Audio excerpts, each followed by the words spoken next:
गरीब बहू का पुश्तैनी तरीके से गृह प्रवेश। मम्मी मम्मी जल्दी से शादी में चलो ना, वरना शादी का खाना खत्म हो जाएगा।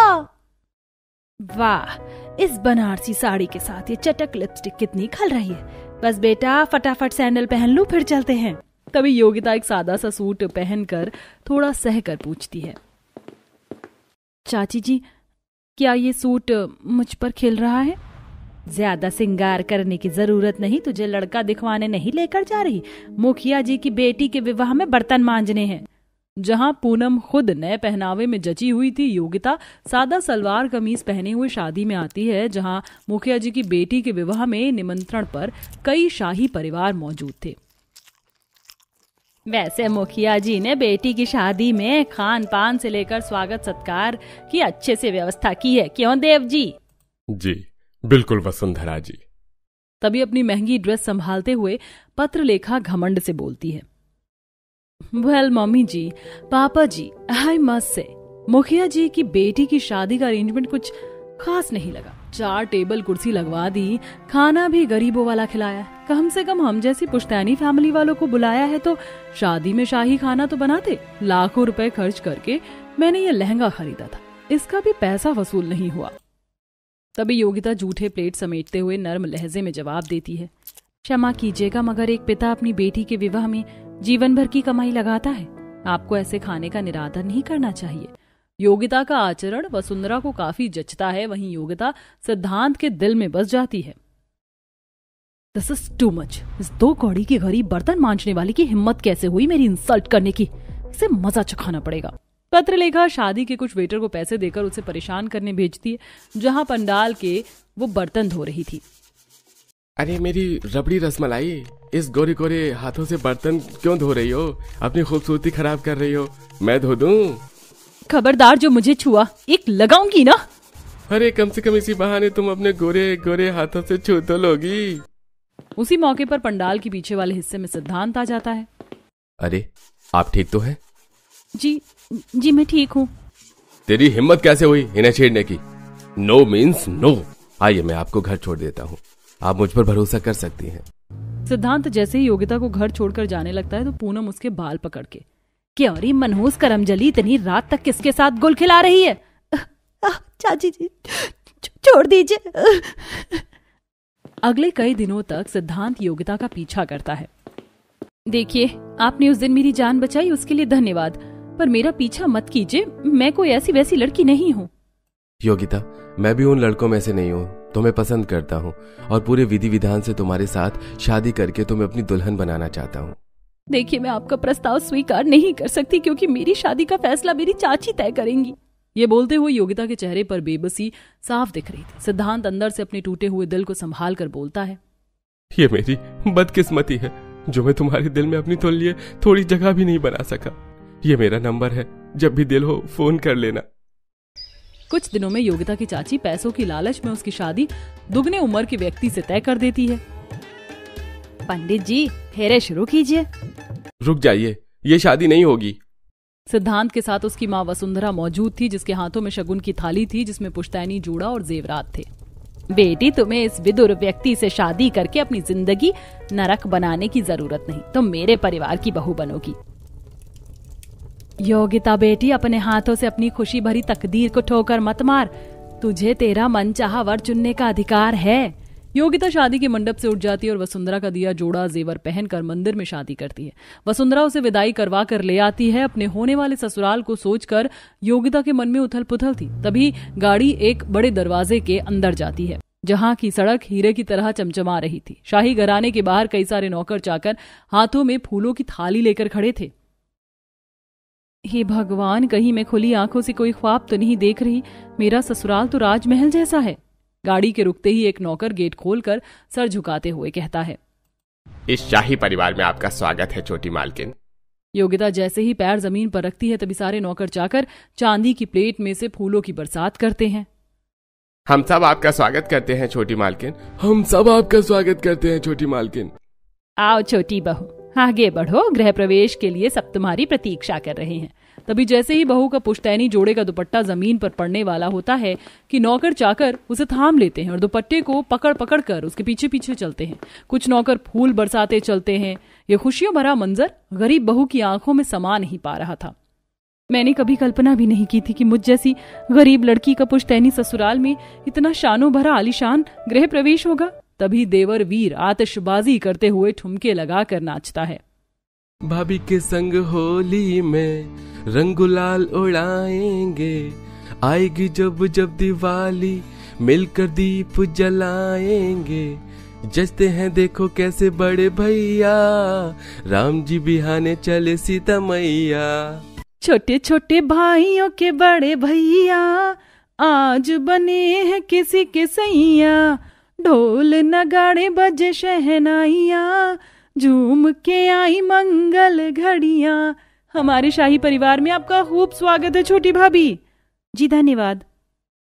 योगिता जैसे ही चौखट तक पहुंचती है तो देखती है कि उसके ससुराल की पूरी चौखट चांदी की बनी हुई है और एक तरफ चांदी की कलश में गृह प्रवेश के लिए चावल, दूसरी तरफ परात में काफी सारा दूध भरकर रखा हुआ था। बहू, हमारे कुल का रिवाज है, गृह प्रवेश से पहले बहू का पैर पखारा जाता है। इस दूध में पैर डालो। माँ, आपने मुझ जैसी अनाथ लड़की को अपने घर में सहारा दिया, अपने बेटे से शादी करवाई। आपके चरण धोकर पीना तो मेरा कर्तव्य है। बहू रानी, इस खानदान में बहू को लक्ष्मी का दर्जा दिया जाता है। अब पैर रखो। डबडबाई आंखों से योगिता दूध में पैर डालती है, कलावती पैर धोती है और वसुंधरा आरती करती है। बहू, इस कलश को सीधे पैर से गिराकर गृह प्रवेश करो। जी माँ। गृह प्रवेश होने के साथ पुश्तैनी ससुराल का हर एक सदस्य बहू को भेंट देता है। बहू सबके पैर छूती है। तभी पत्र लेखा तंज कसती है। वैसे मुझे तुम्हें कुछ देने की जरूरत नहीं है, वैसे ही तुमने इतना लंबा चौड़ा हाथ मारा है कि पुश्तैनी परिवार की बहू बहन बैठी हो। पत्रलेखा बहू, ये क्या लहजा है? याद रहे, योगिता इस घर की छोटी बहू है तो उसे आदर देना सीखो। आदर माय फुट। जेठानी जी, मुझे आपसे कुछ नहीं चाहिए, केवल आशीर्वाद चाहिए। योगिता जैसे ही पैर छूने की कोशिश करती है, पत्रलेखा पैर खींच लेती है। ये मेलोड्रामा करने से मैं मेल्ट नहीं होने वाली। रिश्ता बराबरी वालों में होता है। छोटी बहू, तुम उसके बर्ताव को दिल से मत लगाना। स्वरा, भाभी को कमरा दिखा दो। चलिए भाभी। ननद बहू को शाही कमरे में छोड़ती है जहां मखमल का बिस्तर और फूलों से सब सजा हुआ था। अगले दिन बहू रसोई में आती है। अरे छोटी बहू, आप रसोई में किस लिए आई हैं? प्रणाम काका, आज मेरी पहली रसोई है ना, वही करने आई हूँ। छोटी बहू रानी, आप अपनी फरमाइश बता दीजिए, हम बना देंगे खाना। हमें इस घर में खाना बनाने के लिए रसोईया रखा गया है। रामू काका, आप सभी रोजाना खाना बनाते हैं, आज आप आराम कीजिए, मैं सबको बनाकर खिलाती हूँ। रसोई के अंदर असीमित राशन तेल, घी का भंडार, चांदी पीतल के डिनर सेट सजे हुए थे। योगिता सभी के पसंद का व्यंजन बनाती है। रसमलाई, शाही टुकड़ा, पूरी, पुलाव सब तैयार हो गया। एक बार सब्जी का नमक चख लेती हूँ। कुछ देर में बहू शाही मेज पर खाना परोसती है। क्या बात है देवरानी जी, तुमने तो आते ही पुश्तैनी ससुराल के सारे कायदे कानून तोड़ना चालू कर दिया। हमने इतने रसोइया किस लिए रखे हुए हैं जो तुम खाना पका कर लाई हो? पत्रलेखा बहू, आज तक तुम्हारे पांव तो रसोड़े में गए नहीं, तो छोटी बहू के खाने में अड़चन मत बनो। योगिता के पक्ष में बोलते देखकर पत्रलेखा को मिर्ची लग जाती है। रामू काका, राम भैया, आप सब लोग भी बैठ जाइए। पर छोटी मालकिन, हम कैसे बैठ सकते हैं? बैठ जाइए राम भैया, आप हमारे परिवार का हिस्सा हैं। सारे नौकर बैठकर खाने लगते हैं। तभी पत्रलेखा उठ जाती है। बस यही बाकी रह गया था कि अब ये नमक रोटी खाने वाले नौकर हमारे बराबर में बैठकर शाही खाना खाएंगे। मेरी भूख मर गई। जेठानी जी, इस प्रकार खाने के बीच से उठकर नहीं जाना चाहिए, अन्य देवता का अनादर होता है तो होने दो, आई डोंट केयर। ऐसे ही दिन गुजरते हैं जहां योगिता अपने स्नेह प्रेम के भाव से सबके दिल में जगह बना लेती। पत्रलेखा के बर्ताव से सबके दांत खट्टे हो चुके थे। फिर एक दिन, बहू, आज हम शाही परिवार को एक पार्टी में जाना है, तो तुम ये ड्रेस पहन लेना, मैंने आज ही मंगवाई है। इतनी महंगी ड्रेस योगिता को मिलते देखकर पत्रलेखा जलकर खाक हो जाती है। ये गरीब दहेज में एक खोटा सिक्का भी नहीं लेकर आई, फिर भी इसका गृह प्रवेश आलीशान हुआ है और अब हर चीज इसे मेरी बराबरी की दी जा रही है। ये मुझे हजम नहीं। योगिता को इतना आदर मिलते देख पत्रलेखा को चुभने लगता है, जिसके चलते वह उसकी ड्रेस काट देती है। ऐसा करते वसुंधरा देख लेती है। पत्रलेखा बहू, आज तुमने जलन में सारी मर्यादा लांघ दी। किसी गरीब को थोड़ी खुशी क्या मिल गई, तुझे बर्दाश्त नहीं हुआ?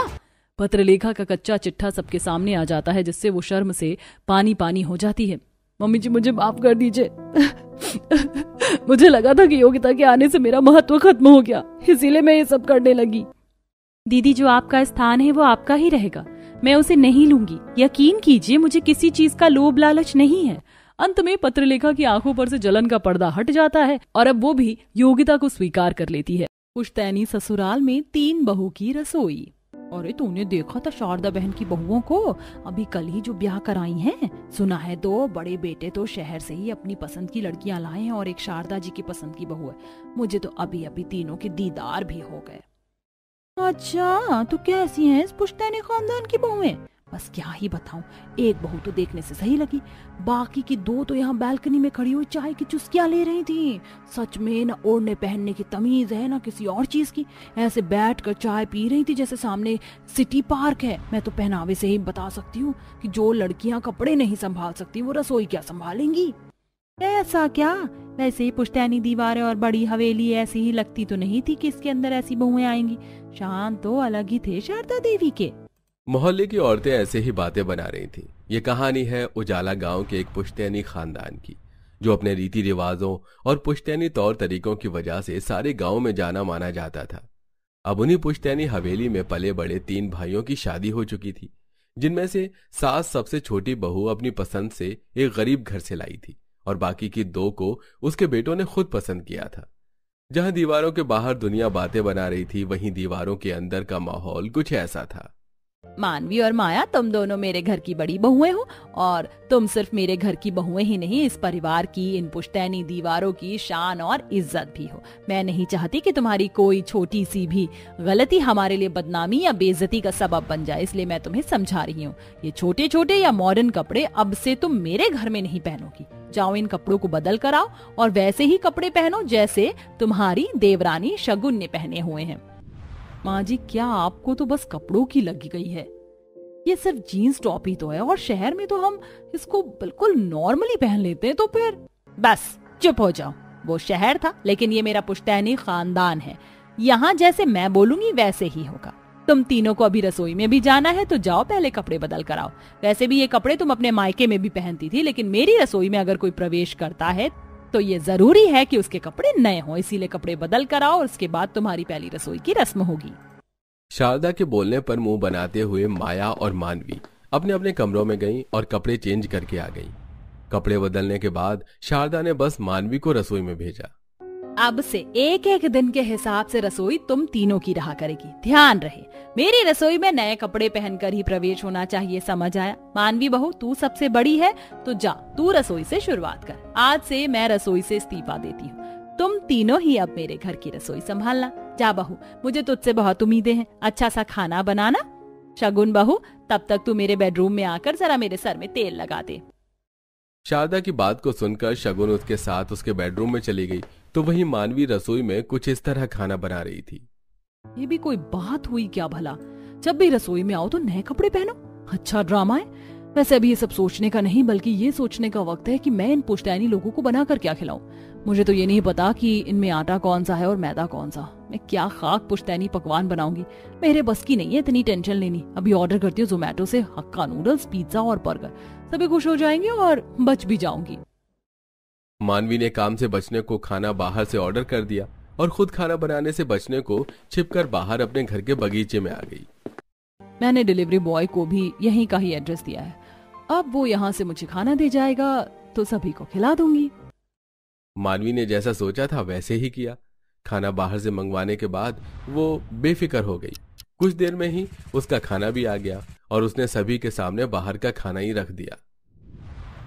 मानवी भाभी, आपने रसोई में ये चोचले बनाए हुए। माँ ने आज तक हमें ये सब नहीं खाने दिया और आप सरेआम इसे हमारे आगे लगाए हुए हो। ये क्या, ये खाना है? सारा मूड खराब कर दिया। ये चीजें इतनी बुरी नहीं होती जितना कि इन्हें बनाया जाता है। आप लोग खा लो ना। कितनी उम्मीदों से तुझे रसोई में भेजा था। तैयार तो ऐसे होकर आई थी जैसे शीरमाल खिलाएगी, और क्या बनाया ये बेकार खाना। ओह सॉरी, बनाया नहीं, ऑर्डर किया है। मेरा तो देखकर ही पेट भर गया। मैं भूखी ही सही हूँ। शारदा ने एक भी खाने का निवाला नहीं चखा। ऐसे ही बाकी के जो लोग थे, जैसे मोहिनी, आदि, मानव और मानक, इन्होंने भी थोड़ा थोड़ा ही खाने को खाया और आधे पेट खाकर वो लोग भी उठ गए। ऐसे ही आज के दिन माया की रसोई में खाना बनाने की बारी थी। माया, ये क्या पहन लिया है तूने? माँ जी, कपड़ा नया है लेकिन इंडियन ट्रेडिशनल नहीं है। अब ये मत बोलना कि हम बस ऐसे साड़ियों में ही लिपटे रहे। मुझे ऐसे ही कपड़े पहनना पसंद है तो मैं ऐसे ही कपड़े पहनूंगी। अब आप बताएं कि आप लोग क्या खाएंगे? जब हमें ही तुझे सिखाना है तो फिर पूछ क्यों रही है? बना ले कुछ भी अपनी मर्जी से। ओके। माया ऐसे ही इतराते हुए रसोई में आ गई। माया ने आज मॉडर्न ड्रेस पहना हुआ था। ऐसे में ही वो रसोई में खाना बनाने लगी। आज मैं बनाऊंगी छोले भटूरे और साथ में केक। चल माया, शुरू हो जा। माया अपने ऊपर काफी कॉन्फिडेंट थी। ऐसे ही कॉन्फिडेंस के साथ उसने खाना बनाना शुरू किया। लेकिन अरे नहीं, ये छोले भटूरे का आटा कुछ ज्यादा ही पतला नहीं लग गया? कोई नहीं, जैसा भी है वैसे ही बना दूंगी। अरे नहीं, मैंने तो कढ़ाई का ओवन बनाकर अपना केक भी बेक होने को रखा है। अब तो काफी देर हो गई है, कहीं वो जल ना गया हो। इसकी तो हालत खराब लगती है, जल्दी से इसे निकालना होगा। माया ने जल्दी से केक को माउल्ड से निकाला, लेकिन केक निकलने के बजाय माउल्ड से ही चिपक चुका था। कैसे कैसे ही वो आधा टूटता हुआ मोल्ड से निकला और आधा बर्तन में ही रह गया। लो, हो गया सत्यानाश। अब क्या मैं सभी को ऐसा ही खाना खिलाऊंगी? माया ने खाना दोबारा नहीं बनाया। आटा ज्यादा गीला होने की वजह से उसके भटूरे सही से नहीं बने, ना ही उसे सब्जी अच्छे से बनाई गई और ऐसा ही जल्ला कच्चा सा खाना उसने आज टेबल पर लगाया। भाई, आज तो सही खाना मिल जाएगा ना? बड़ी भूख लगी है। वैसे क्या बनाया आज तुमने माया?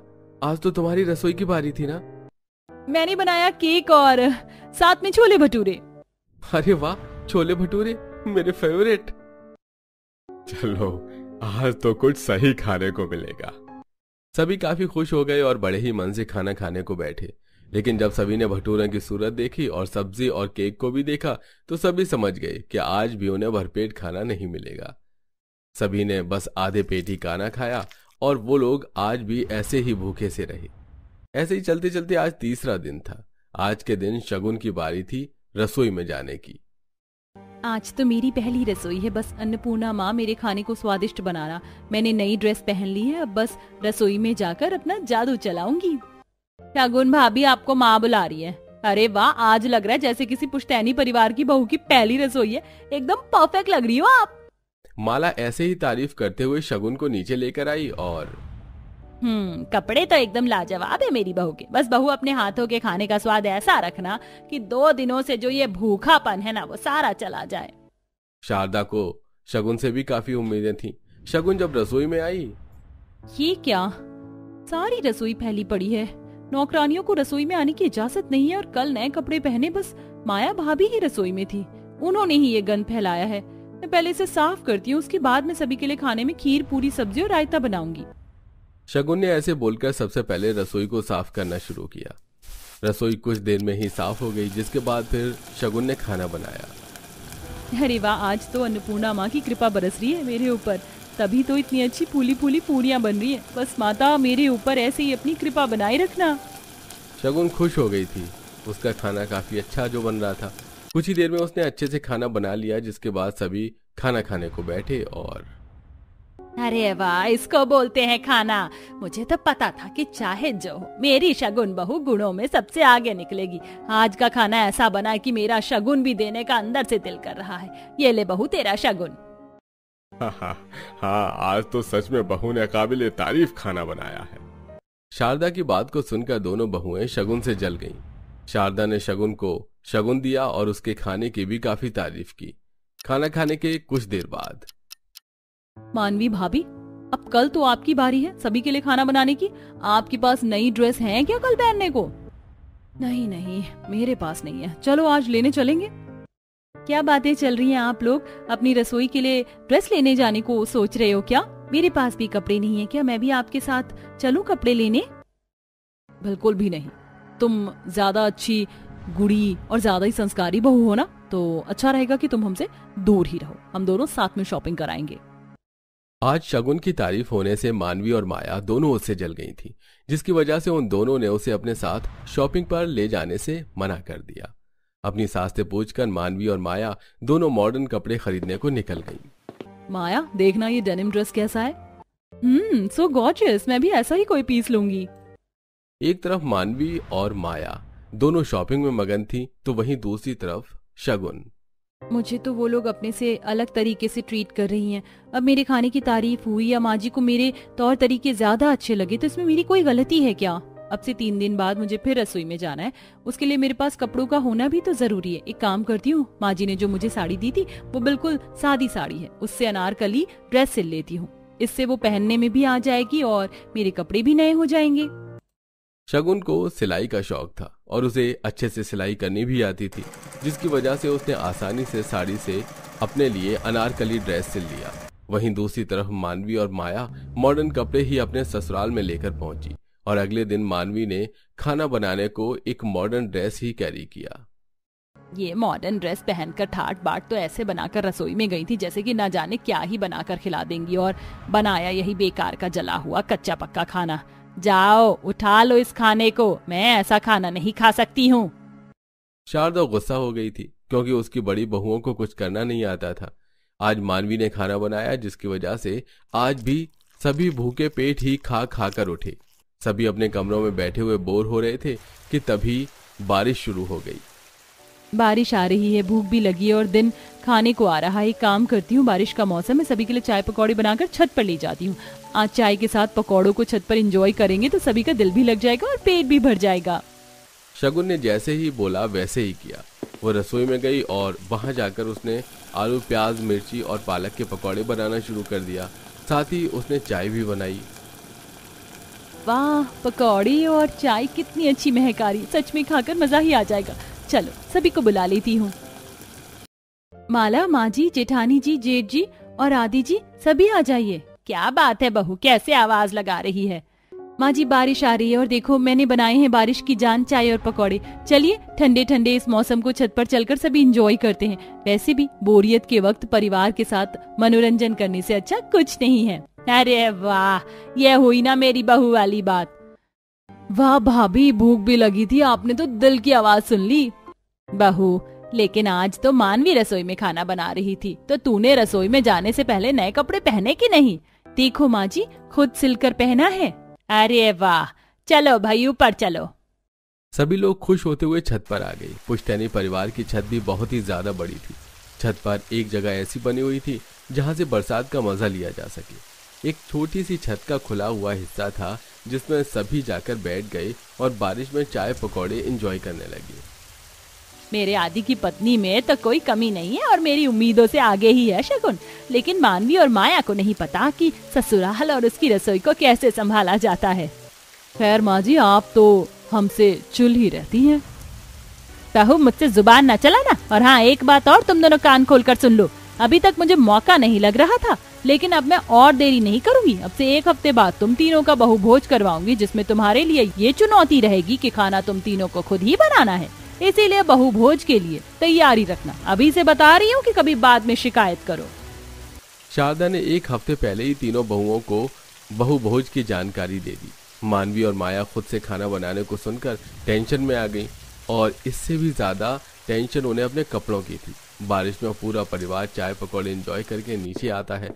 जहाँ बहु भोज के लिए कपड़े और ज्वेलरी कब लेने चलना है मानवी भाभी? जब तुम कहो। ये दोनों तो अपनी तैयारी खुद कर लेंगी। मेरा इनके साथ मिलने को सोचना भी बेकार है। पीछे हट जा शगुन, मैं तो ऐसे ही घर में ही अपने लिए कपड़े सिल लूंगी। शगुन ने जैसे सोचा था वैसे ही किया। उसने घर में ही अपनी बहु भोज की ड्रेस बनाना शुरू कर दिया। तो वहीं मानवी और माया ने खूब पैसे उठाकर मॉडर्न ड्रेसेस खरीदी और काफी महंगी महंगी सी वो तैयारी करने लगी। देखते ही देखते 1 हफ्ता का फासला भी गुजर गया और वो दिन भी आया जब पुश्तैनी परिवार में बहु भोज रखा गया। सभी मेहमानों और पड़ोसियों के पुश्तैनी हवेली के दरवाजे खोल दिए गए और शारदा के घर में लोगों की रौनक हो गई। बस अब मेरी बहुएं भी तैयार होकर आती ही होंगी। एक बार मेरी तीनों बहुएं तैयार होकर कुछ देर को नीचे आकर बैठ जाएं, उसके बाद उन्हें जल्दी से खाना बनाने को भी तो भेजना है। पता नहीं इतनी देर क्यों लगा रही हैं तीनों। अरे देखो, शारदा जी की पहली बहू तो आ गई। अरे हाँ, आ गई। ये क्या बनकर आ रही है? जैसे अंग्रेजी फिल्म की कोई जासूस हो। अच्छा, तो बाहर से पुश्तैनी खानदान जो इतना तमीजदार दिखाई देता है, अंदर से उसकी बहू ऐसे आधे अधूरे कपड़ों में अपना वक्त गुजारती हैं। सभी लोग ऐसे ही बातें बनाने लगे। शारदा भी उनकी बातें सुन रही थी। मानवी सबसे पहले नीचे आई, जिसने एक 1 पीस गाउन सा पहना हुआ था। ना उसमें स्लीव्स फुल थी और ना ही वो पूरी तरह बॉडी को कवर कर रहा था। मानवी के इस लुक ने शारदा की भी बेइज्जती शुरू करवा दी। अभी लोग मानवी पर ही बातें बना रहे थे कि पीछे से माया भी आ गई। मानवी भाभी रुको, साथ साथ ही चलेंगे। माया पीछे से टॉप स्कर्ट पहनकर आ रही थी। वाह शारदा जी, तुम्हारी तो बहुओं ने तुम्हारी सारी झूठी शान के भांडे फोड़ दिए। कपड़ों पर क्यों जाती हो बहना? अभी मेरी बहुएं तुम्हें खाना भी बनाकर खिलाएंगी, उसके बाद तुम जज करना कि मेरी बहुएं कैसी हैं। यूं इस तरह पहनावे पर ना जाओ। कपड़ों ने ही जाहिर कर दिया है कि कैसी होंगी, अब और क्या दिखाओगी? सभी ऐसे ही बातें बनाने लगे। शारदा को भी मानवी और माया पर गुस्सा आ रहा था, लेकिन सभी के बीच में वो उन दोनों से कुछ नहीं बोली। कुछ ही देर बाद पुश्तैनी से ही लिबास में शगुन तैयार होकर आई, जिसको देखकर सारी औरतों के होश ही उड़ गए। देखो, ये है वो बहू जिसको शारदा जी खुद पसंद करके लाई हैं। सुंदर है ना? रंग रूप तो इसका ज्यादा खिला हुआ नहीं है, लेकिन खानदान के हिसाब से इसे समझ है कि कैसे रहना है। पहले वाली दोनों ने तो बेइज्जती करवा डाली, लेकिन ये कुछ सही सी लग रही है। सभी को शगुन का लुक देखकर अच्छा लग गया। सभी ऐसे ही आपस में बातें कर रहे थे। जब तीनों बहुएं नीचे आ गईं, तब शारदा ने बहुओं से बोला, जाओ बहुओं, तुम जाकर बहु भोज के लिए रसोई में खाना बना लो, और हाँ, याद रहे खाना ऐसा बने कि मेरी छाती गर्व से चौड़ी हो जाए। शारदा की बात सुनकर तीनों बहुएं रसोई में आ गईं और देखिए दीदी, मैं जानती हूँ कि आप दोनों ही मुझे नापसंद करती हो, लेकिन आज बस परिवार की नहीं, आपकी भी इज्जत का सवाल है। अगर खाना बनाने में कुछ समझ ना आए तो आप मुझसे पूछ लेना। तुम ज्यादा बड़ी वाली मास्टर शेफ हो क्या? हमें तुम्हारी जरूरत नहीं है, हम बना लेंगे। माया और मानवी ने शगुन की मदद के लिए साफ मना कर दिया। बस फिर क्या था, तीनों बहू अपना अपना खाना बनाने लगी। लेकिन ये आप क्या कर रही हो मानवी भाभी? रुकिए रुकिए, ऐसे नहीं। अगर आप तेल में ये पानी वाली सब्जी डालोगी तो पूरा पानी उड़ जाएगा, और उड़कर वो आपके ऊपर भी आ सकता है। इसलिए पहले तेल को थोड़ा ठंडा होने दो, उसके बाद ये डलेगा। माया भाभी, आपने जो सब्जी पकने को रखी है उसमें इतनी हल्दी नहीं डलेगी, इससे तो सारी सब्जियों का रंग ही खराब हो जाएगा। थोड़ी सी कम हल्दी डालो, तब देखना कि कितना अच्छा रंग आएगा। हटिए, मैं आपकी मदद करती हूँ। शगुन से दोनों जिठानी बैर रखती थी, इसलिए फिर भी शगुन ने उन दोनों की मदद की। शगुन ने ऐसे ही सारा खाना खुद से बनाया, और जब कुछ देर के बाद सभी मेहमानों ने खाना खाया तो वे सभी उसके स्वाद के दीवाने हो गए।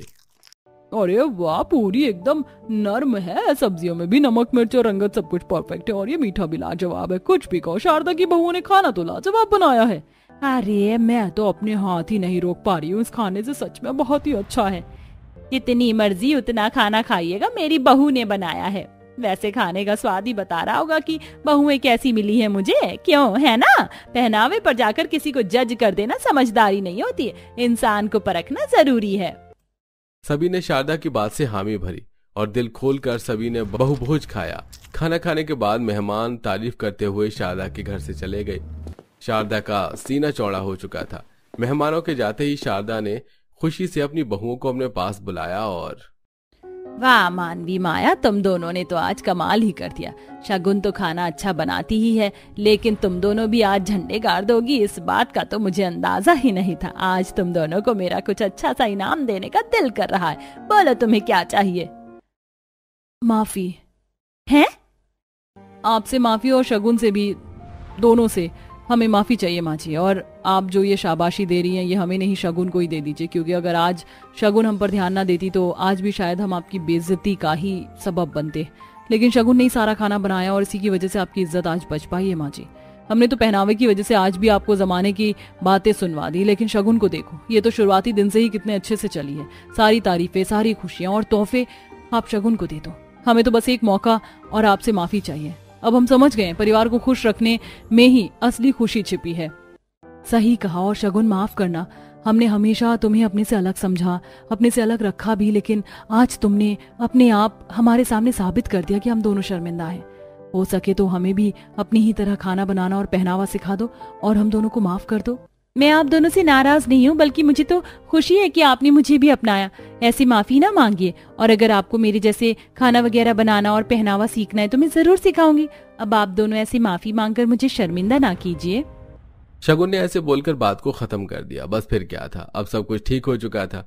माया और मानवी को एहसास हो चुका था कि वो दोनों परिवार से अलग दिशा में जाकर गलती कर रही हैं, जिसकी वजह से उन दोनों ने अपना रुख अपने परिवार के तौर तरीकों की तरफ वो मोड़ा। अब मानवी और माया भी अपने पुश्तैनी परिवार के तौर तरीकों को निभाते हुए रहती थी और शगुन से रसोई में काफी कुछ सीख भी रही थी। वहीं शगुन भी अब मानवी और माया से थोड़ा बाहरी दुनिया के तौर तरीकों को सीख रही थी और अब सभी मिलजुल कर खुशी खुशी रहते थे।